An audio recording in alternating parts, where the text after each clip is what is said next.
Just wanted to do a quick review of what we're working with, and I want to start with a picture of what used to be the latest, greatest technology.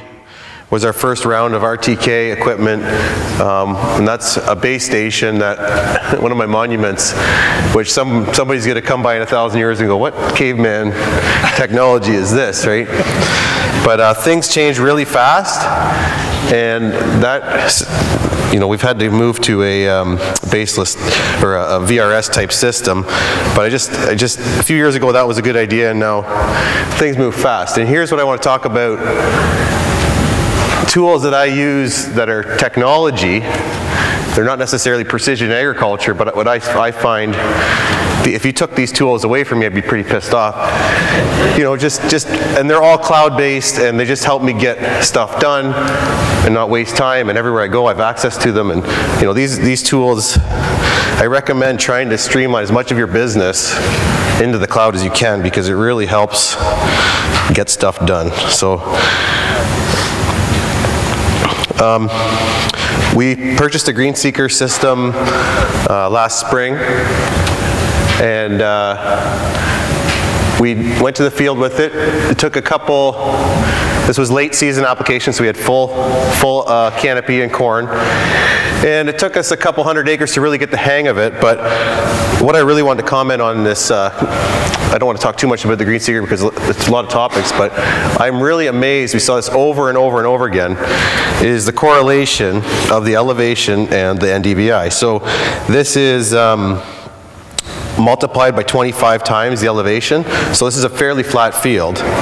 And when I was going across this field, I know that this area here is the best piece of ground that we farm, the highest yielding piece of ground that we farm. And I was very curious to see what was going to happen when we took the green seeker over that spot. And going over that, the NDVI was so rich, the corn had so much nitrogen, or it was growing so fast that it wanted to turn the nitrogen rate off to the minimum rate. And that really excited me because that's pay dirt, right? So we were very happy to see the green seeker tracking with the soil types and with the different elevations. It shows we're on the right track using that tool for very low rate nitrogen. I'm very happy with the way that's going.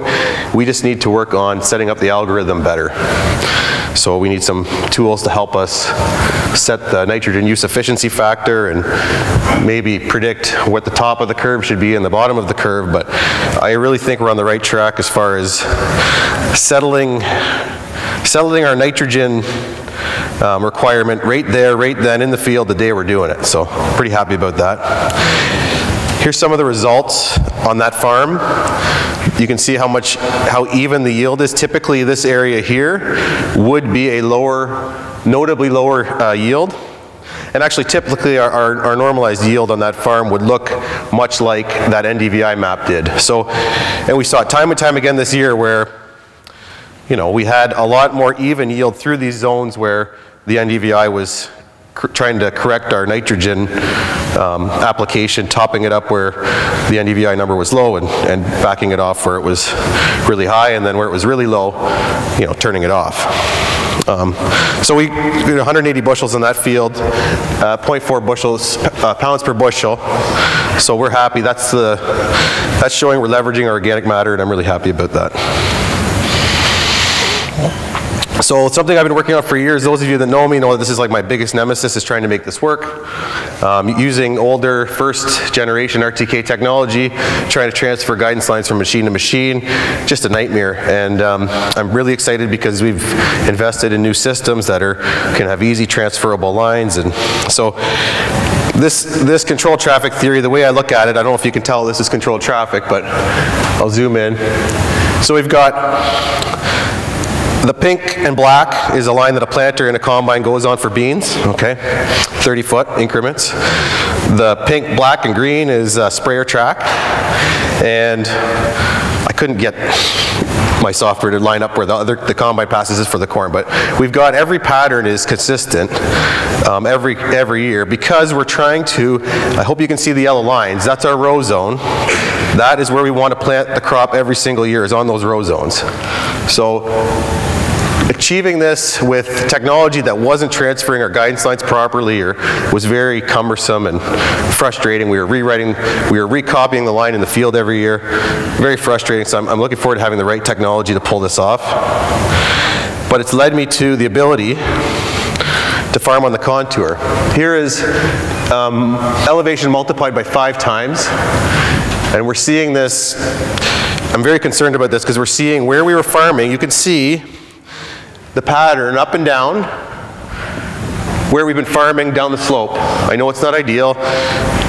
We probably should never have done it, but the field was a lot shorter this way, and we cheated. We got caught. You can see in here, this red, this is stream power, by the way. This is how fast water flows. This is what this map is, okay? Using the RTK elevation data, this is how fast water flows. So you can see this line here is very severely eroded, and then we have a delta formation here at the fence where the water just stops.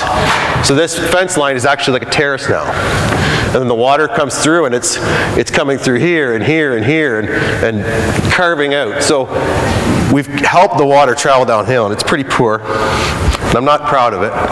But this technology with these with this new auto steer system, I'm really excited to. We've got the contour line showing here. Develop guidance lines on the contour. Make some grass waterways. Design where the energy breaks are in that ditch so that every pass is by design, so that you're never going to be driving and, oh man, there's a pile of rocks in front of me. You're always going to be able to just go around. So we're trying to design every pass for our row zones on a long-term basis.